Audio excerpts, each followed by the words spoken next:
vas a ver. Entonces, todos los que tienen un origen sensitivo, sabemos cuando ir de fuera hacia adentro. En este caso comienza en el ganglio de Gasser, que estaba ¿en dónde? En la posición del ganglio de Gasser de la cara antero superior del peñasco. Es una masa semilunar que está situada en la cara antero superior del peñasco, está contenido en una cavidad o en un desdoblamiento de la dura madre que se conoce como cajón de Meckel, y tiene dos caras, una superior, una inferior, dos bordes y dos extremidades. La cara superior va a estar pegada a la dura madre, que está acá. La cara inferior está cruzada por la raíz motora. Recuerden que de aquí, de la protuberancia, viene la raíz motora, y de estas dos raíces se forma la raíz sensitiva y llegan a la protuberancia. Corresponde a la fosita del ganglio de Gasser y está en relación con los nervios petrosos y la arteria carótida interna. ¿Se acuerdan que los nervios petrosos estaban en los vetos de Falopio y ya los accesorios que estaban en el vértice del peñasco, y a través de estos del ganglio mediano van a la secreción lagrimal y secreción nasal. Tiene un borde póstero interno cóncavo que se continúa con la raíz sensitiva, y un borde antero-externo convexo que da origen a las tres ramas: oftálmica, maxilar superior, maxilar inferior y mandibular. La extremidad anterior se continúa con la extremidad posterior del seno cavernoso, que está contenido en esta zona, y con relación con el plexo simpático pericarotidio. La extremidad posterior da origen al nervio maxilar inferior, específicamente de la rama motora. La raíz sensitiva penetra en la protuberancia y termina en la sustancia gris vulgo protuberancial en el núcleo de terminación del trigemio, a este nivel. Vulgo protuberancial. El origen real motor nace de dos células o de los núcleos masticadores, el principal de la sustancia gris reticular de la protuberancia y un accesorio situado en la columna gris del mesencéfalo, a este nivel. Entonces los dos llegan y salen a este nivel. El origen aparente: las dos raíces del trigemino nacen de los pedúnculos de la protuberancia en el límite entre la cara anterior y los pedúnculos cerebelosos medios. La raíz motor es más pequeña y la raíz sensitiva es más gruesa. Desde aquí, las dos raíces, la una llega y la otra sale.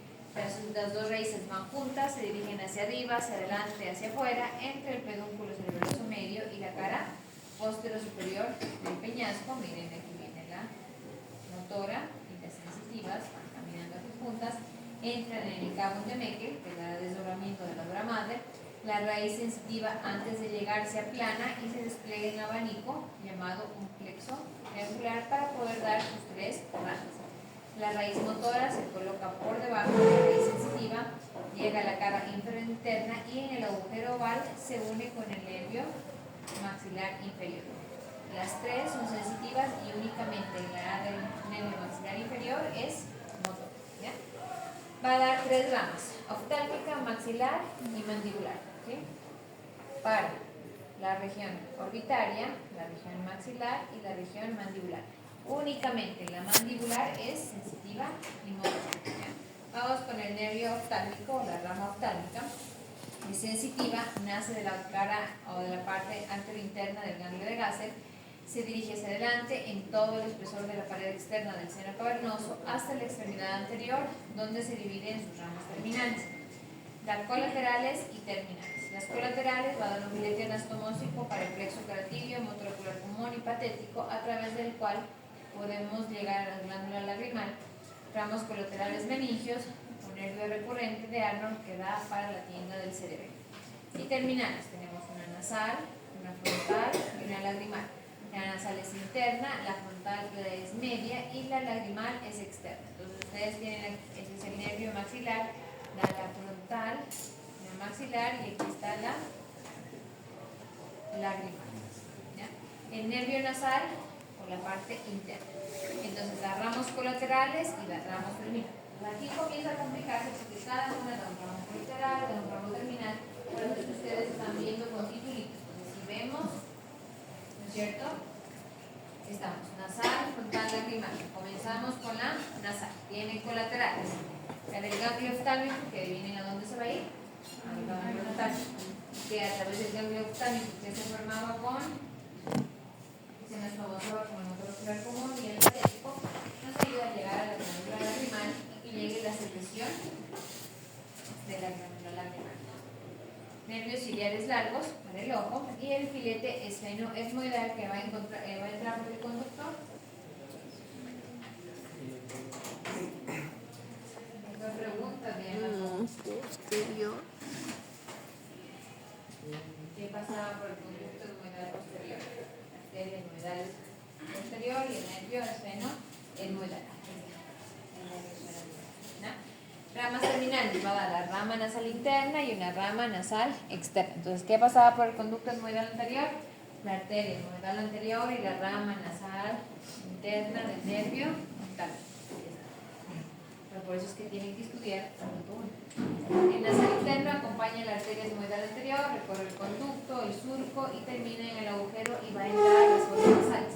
Se divide en dos: un ramo interno que se ramifica en la parte anterior del tabique externo y el naso lobar que desciende por el canal de los huesos propios de la nariz y sale hacia la parte inferior. Entonces el uno, el interno, es para la parte interna del tabique y el externo se va por acá. El externo va a seguir el borde anterior del músculo oblicuo mayor del ojo y se divide en dos ramos: un ascendente para la piel del espacio interciliar y un descendente para las vías lagrimales y tegumentos de la nariz. Entonces el 1, miren acá, aquí está el interno, el externo, y aquí el externo en cambio va para acá, para el tegumento de la nariz y otro para la nariz, ¿sí? Interno, externo. Ya. Sí.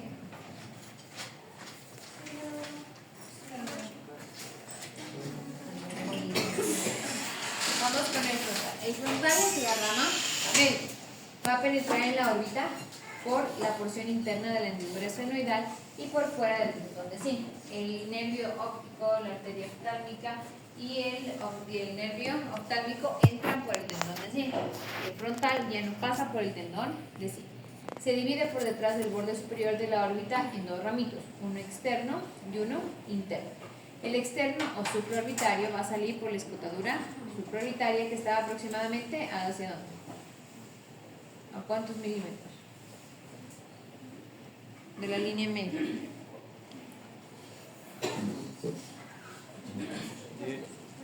¿Qué?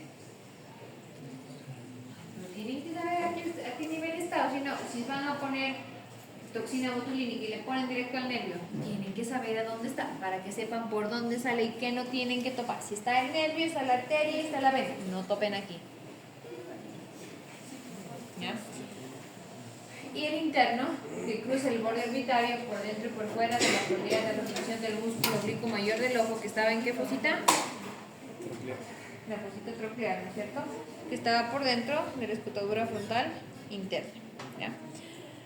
Estas dos ramas se distribuyen en los tegumentos de la frente, párpado superior y raíz de la nariz. Entonces el frontal se encarga de aquí para adentro de toda la inervación. Se va a anastomosar con el nervio nasal externo por un ramito supratropial para toda la anestesia de esta zona, o sea, la inervación de esta zona. Vamos con el lagrimal. El lagrimal es externo y se va a ir a la glándula lagrimal. Va a atravesar la hendidura esfenoidal igualmente por fuera del tendón de zinc. Se dirige hacia adelante a lo largo del borde superior del músculo recto externo. Se ramifica hacia la glándula lagrimal y en la pared externa del párpado superior. Dan a una anastomosis por detrás con el nervio patético, por delante con el ramo orbitario del nervio maxilar superior. Este ramo orbitario del nervio maxilar superior con el nervio lagrimal van a dar unos ramos lagrimales y el nervio temporomalar, a través del cual se da la secreción parasimpática de la glándula.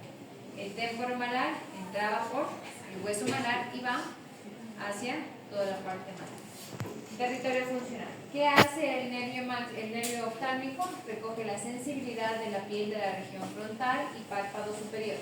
Por sus ramas profundas se asegura la sensibilidad de la mucosa de la parte superior de las fosas nasales, canal olfatorio, senos frontales, esfenoidales, etmoidales y globo ocular, el reflejo corneal. Por sus ramas infracraneales inerva la dura madre frontal y parietal occipital y conduce a fibras vegetativas del facial para la secreción lagrimal, del motor ocular externo para la dilatación de la pupila y vasomotricidad del globo ocular. Cuando veamos facial, vamos a ver que a través de los nervios petrosos superficiales que llegan al viriano y del viriano al maxilar y del maxilar al oftálmico, se puede dar la secreción de fosas nasales y lagrimales. ¿Ya? Nervio maxilar superior o nervio maxilar. Este y el nervio mandibular tienen que saberse de derecha, izquierda, al revés y al derecho porque son los que van a trabajar toda su vida.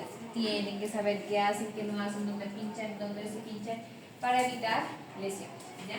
Es un nervio sensitivo, se desprende del borde anteroexterno del ganglio de Gasser por fuera del oftálmico, por donde pasaba el maxilar superior, el agujero. Se dirige hacia adelante, atraviesa el agujero redondo mayor y penetra en el trasfondo de la fosa pterigomaxilar. Tiene un trayecto oblicuo hacia adelante, sale del trasfondo para entrar en la fosa pterigomaxilar, alcanza la extremidad posterior de la tuberosidad y entra por el conducto infraorbitario donde cambia de dirección y se introduce en este para salir hacia la parte externa y dar sus ramas terminales. Tiene un trayecto en bayoneta, que significa eso, que parece una pistolita, mira, sube, baja, sube, baja, sube, ¿ya? En el cráneo pasa en un desdoblamiento de la dura madre por fuera de la pared inferior del seno cavernoso, que está a este nivel, en el trasfondo de la fosa pterigomaxilar, y en la fosa está situado en la parte superior, pasa por arriba de la arteria maxilar interna y por encima y por fuera del ganglio esfenopalatino, que está justo en esta zona. En el canal y conducto infraorbitario toma el nombre de nervio infraorbitario, va acompañado de la arteria y solamente la pared inferior lo separa del seno maxilar. Entonces, si ustedes llegan muy arriba en el seno maxilar, pueden lesionar el infraorbitario. Va a dar ramas colaterales y ramas terminales. Ramas colaterales, ramo meningio medio, que adivinen a dónde se va a ir, a la meninge, ¿cierto? Ramo orbitario, la órbita, nervio esfenopalatino para la zona esfenopalatina.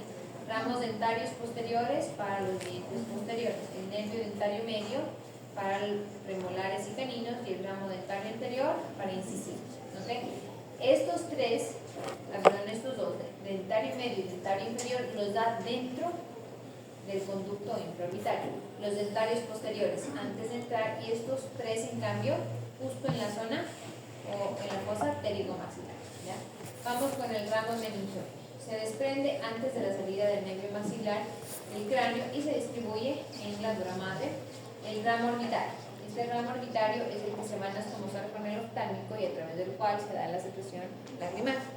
Entonces, el ramo orbitario nace por delante del agujero redondo mayor, atraviesa la hendidura esfenomaxilar. ¿Se acuerdan que había una hendidura esfenoidal y una hendidura esfenomaxilar? Mira, aquí está la esfenoidal, aquí está la esfenomaxilar. Este es el esfenoides, esta es la tuberosidad, por aquí viene el nervio maxilar superior. No se me pierde. Atraviesa la hendidura esfenomaxilar y se anastomosa con un ramo del nervio lagrimal en la pared externa de la órbita. De esta asa se desprenden filetes lagrimales y el nervio tempomalar. Estos filetes lagrimales del ramo orbitario son los que llevan la secreción a través de la inervación a través del facial para la secreción de la glándula lagrimal.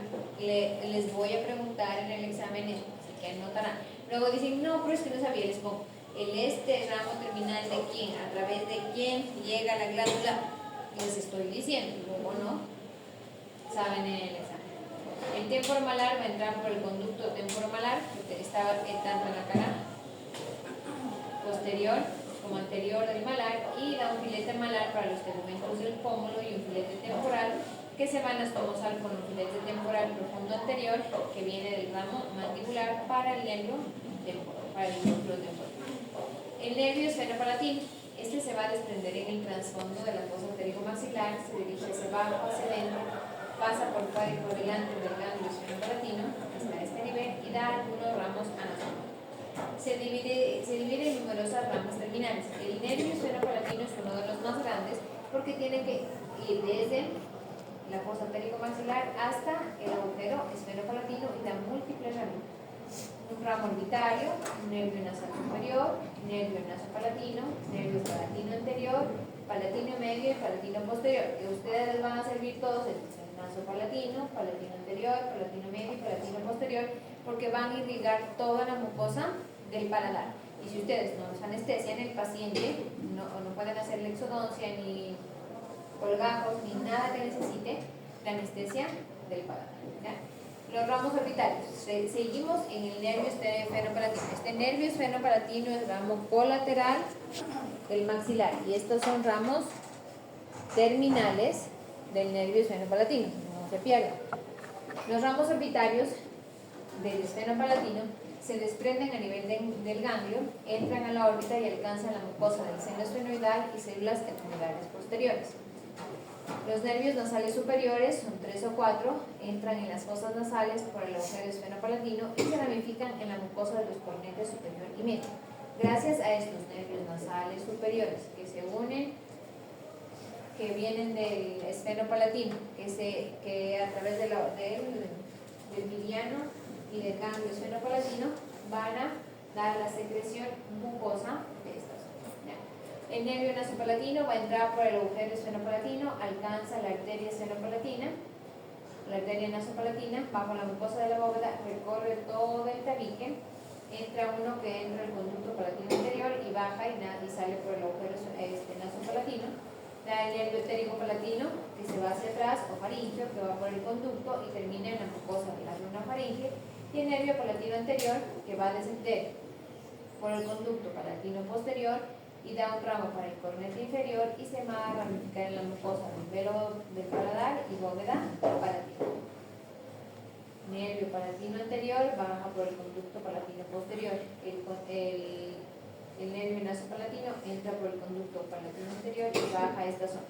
Entonces, si ustedes quieren anestesiar esta zona de incisivos y molares, tienen que anestesiar el nervio palatino anterior y el naso palatino.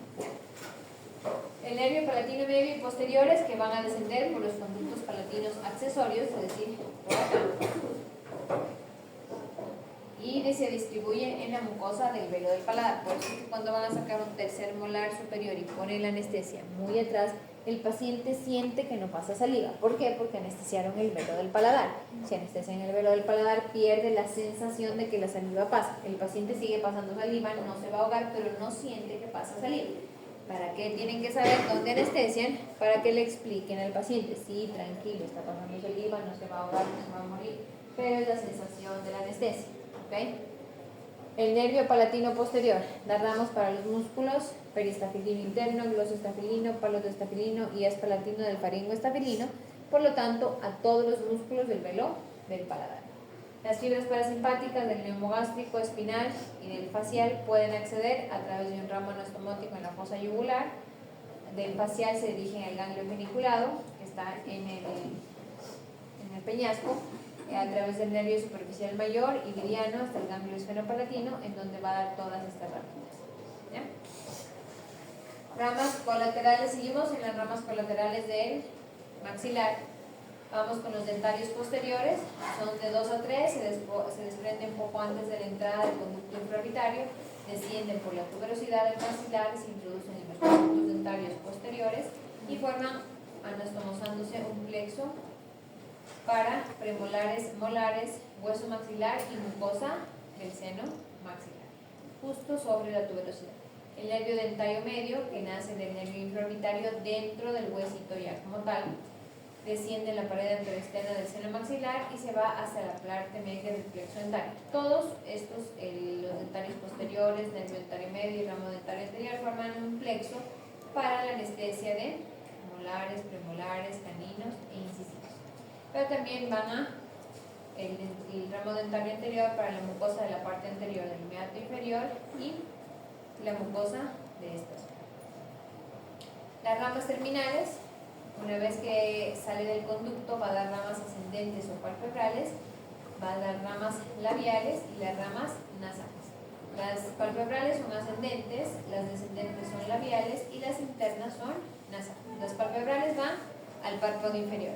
El párpado superior es el oftálmico, el párpado inferior, el maxilar.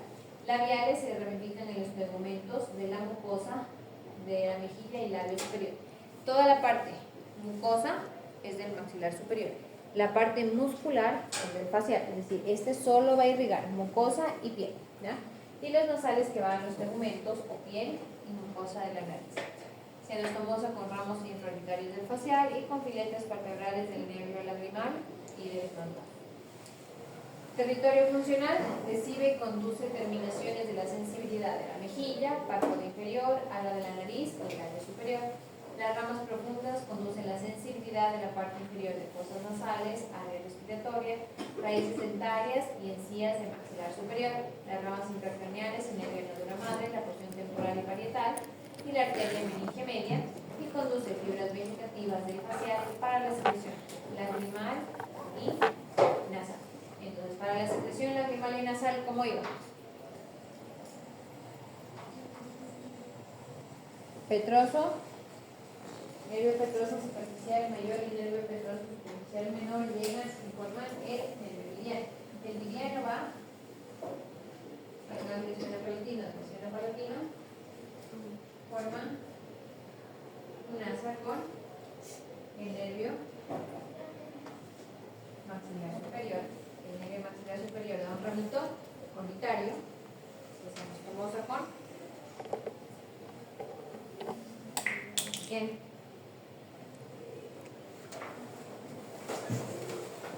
Con el ramo lagrimal del oftálmico para llegar a la glándula lagrimal.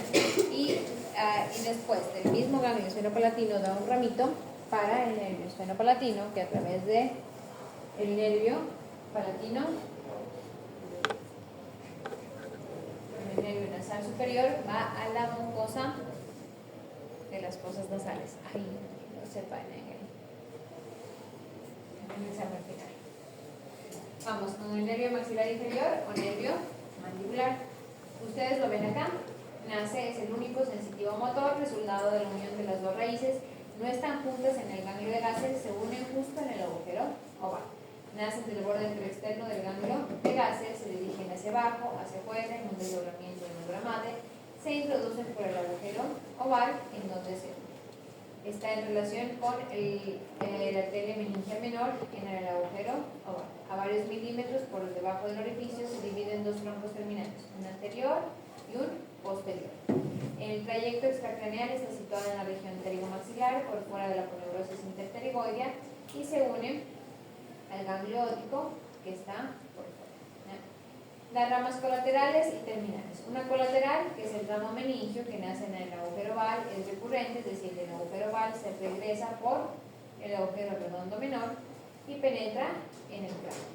Y da dos ramos terminales, las del tronco terminal anterior, que da tres ramos: temporobucal, temporal profundo medio y temporomasoterino. Adivinen a qué músculo se va a ir. Temporal, macétero, bucal y no hay más, ¿no es cierto? Si es temporobucal, temporal y bucal.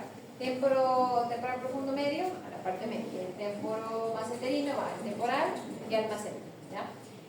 El tronco terminal posterior va a tener un tronco común para el pterigoide interno, perisafilino externo, músculo del martillo y pterigoide externo, el nervio auriculotemporal, el nervio dentario inferior y el nervio lingual. El nervio auriculotemporal es importante porque a través del auriculotemporal el facial va a dar la inervación a la secretora a la pared. ¿Ya? Aquí los tienen: oftálmico, maxilar, mandibular. Miren, el tronco anterior, tronco posterior. Entonces el tronco anterior va temporal, bucal, va a dar los superiores: temporal anterior, medio, posterior, bucal y el macétero. El temporal, en la rama posterior, en cambio tenemos el lingual, dentario inferior, auriculotemporal y el tronco común para los otros.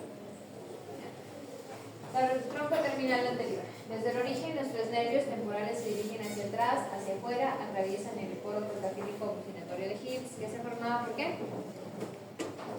Entre el borde externo del agujero oval y el ligamento innominado de Hipps. que se extiende entre el borde posterior de la ala externa pterigoidea y la eminencia por fuera detrás del agujero oval a este nivel. Recuerden que estaba la poneurosis interpterigoidea, aquí había un espacio para el paso de estos nervios. En el poro, el nervio temporobucal se sitúa por delante del temporal profundo medio, está por delante, y luego el temporo maseterino para finalmente separarse. ¿Ya? El temporo bucal se dirige hacia abajo y hacia afuera, pasa entre los dos haces del pterigoide externo, al cual le dan unos ramitos, y se divide cuando llega a la superficie externa. Un ascendente o nervio temporal profundo anterior, que va al músculo temporal, uno descendente o nervio bucal, que es sensitivo, desciende por detrás de la tuberosidad aplicado al tendón del músculo temporal, alcanza la cara externa del músculo boxinador y se divide en ramos superficiales y profundos para la piel y mucosa de la mejilla. Entonces, cuando ustedes anestesian dentario, miren, aquí está, este es el temporal, este es el bucal. ¿Ya? ¿Sí ven por dónde pasa? Aquí está el buccinador, miren por dónde pasa. Justo pasa por la cara externa del último molar. Si ustedes no anestesian esto, no anestesian esta zona, y cuando ustedes hacen la incisión a un tercer molar, al paciente le duele. ¿Por qué? Porque no está anestesiada esa zona. El bucal, salvo que lo anestesien aquí, al temporo bucal o al nervio maxilar inferior, no van a anestesiar el bucal, porque ustedes pueden anestesiar el dentario antes de que se divida con el lingual y anestesiar el dentario y lingual, pero tendría que ser una anestesia muy alta para anestesiar todo el nervio maxilar inferior y anestesiar el bucal. Por eso es que siempre se refuerza la anestesia infiltrativa del bucal en esta zona. Tienen que saber la. Vamos al temporal profundo medio, que no hay pierde, que es este de acá, se dirige hacia afuera, hacia arriba, entre el pterigoide externo y el asla mayor de los esfenoides, se refleja sobre la cresta del seno temporal y termina en la parte media del músculo temporal.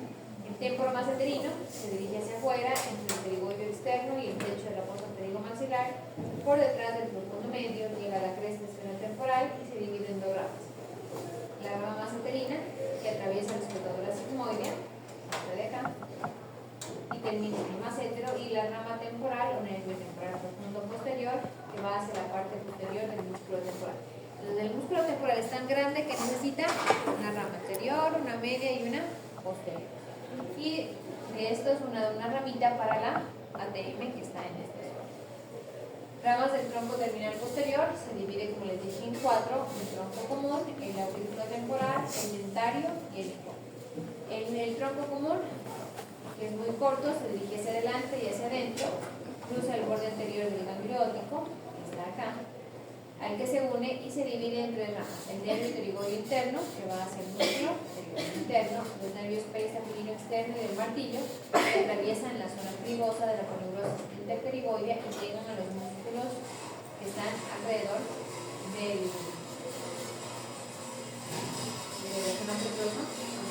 peñasco del temporal. El nervio auriculotemporal,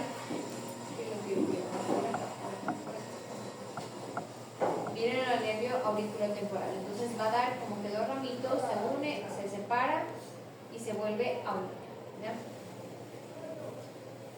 Se dirige hacia atrás y se divide en dos ramitas, van a rodear la arteria meningia, luego se unen, atraviesan el ojal retrocondilio por encima de la vena maxilar interna y penetra en la región patíbulo. Se dobla hacia arriba, hacia afuera, atraviesa la extremidad superior de la parótida, asciende por el conducto auditivo externo y termina por numerosos ramos en los tegumentos de la parte lateral del cráneo. Esta porción de aquí, de la oreja, la da el facial, pero la porción posterior, la sensibilidad, la da el auriculotemporal. Da ramos a los vasos meningios y temporales superficiales, a la ATM, a la parótida, al conducto auditivo externo, a la membrana del tímpano y el pabellón de la oreja. Conduce la inervación secretora a la parótida a través del nervio petroso profundo menor, que viene del glosofaringio, a través del gangliótico con el ramo aurículo temporal. Se anastomosa con el gangliótico, con el nervio dentario, con la rama temporofacial, por medio de ramos, con el plexo nervioso de la parótida interna y por ramificaciones anteriores con el nervio infraocular. Vamos con el dentario inferior, el más bonito de todos. Es la rama más voluminosa, se dirige hacia abajo, hacia adelante, junto con la arteria dentaria, entre la aponeurosis interpterigoidea y el músculo pterigoideo interno y externo, la rama ascendente del maxilar superior que están por fuera. Entonces, ¿ustedes qué tienen que hacer para anestesiar? Atravesar todos los músculos, tupar el hueso. ¿Qué pasa si se va muy atrás? Aquí está la parótida y aquí está el facial. Va a entrar en el conducto dentario acompañado de la arteria y puede tener dos disposiciones. La más común es esta. Discurre con los nervios dentarios inferiores en todo el conducto hasta el agujero mentoniano, donde se divide en sus dos ramas terminales, mentoniano e incisivo. El mentoniano sale por el agujero mentoniano y el incisivo sigue por el conducto dentario para raíces de incisivos y caninos.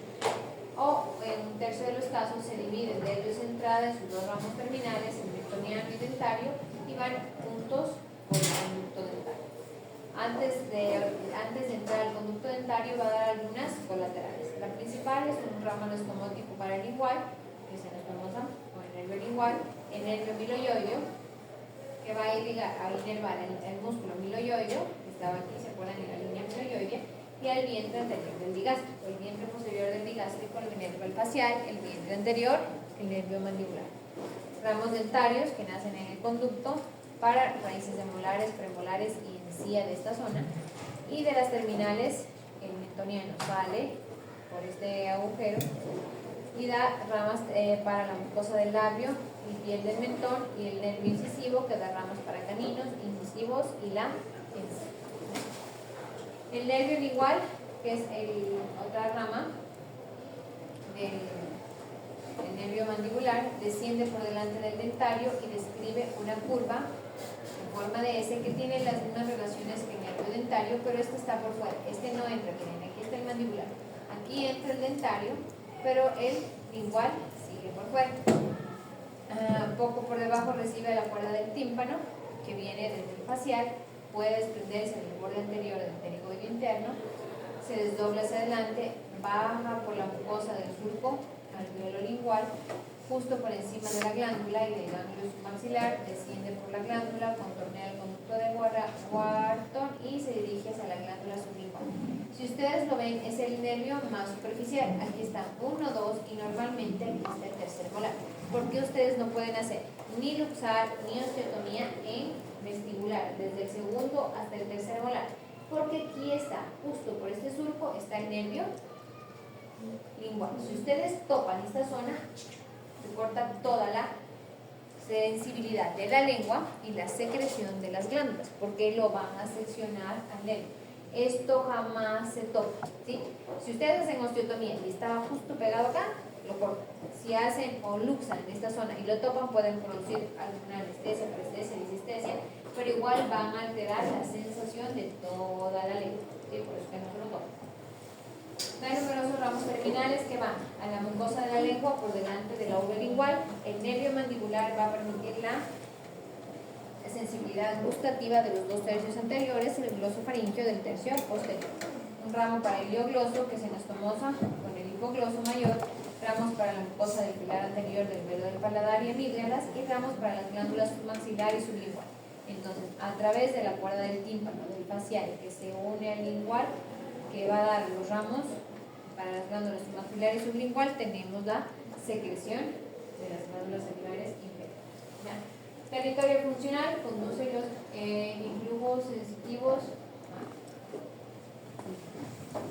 percibidos a nivel de la piel de la región temporal, mejilla y mentón, es decir, toda la porción inferior. Las ramas profundas les van a dar la sensibilidad de la mejilla, las encías, es decir, toda la propriocepción de la porción inferior. Ustedes se comen una cascarita de canguil y se queda en el molar. Ustedes saben en qué cara del molar está, en dónde está, gracias a la propiocepción que nos da el nervio mandibular. Conduce las fibras sensitivas del nervio intermediario de Wisper para la sensibilidad gustativa de la punta de la lengua y bordes laterales, los tercios anteriores. También permite la irrigación propositiva de los músculos de la mímica y ramas intracraneales para las meninges. Es un nervio masticador y que inerva temporal, masentro y pterigoideos, y conduce las fibras vegetativas para las glándulas salivares, parótida, glosofaringeo y facial de la sublingual y submaxilar. Ahí lo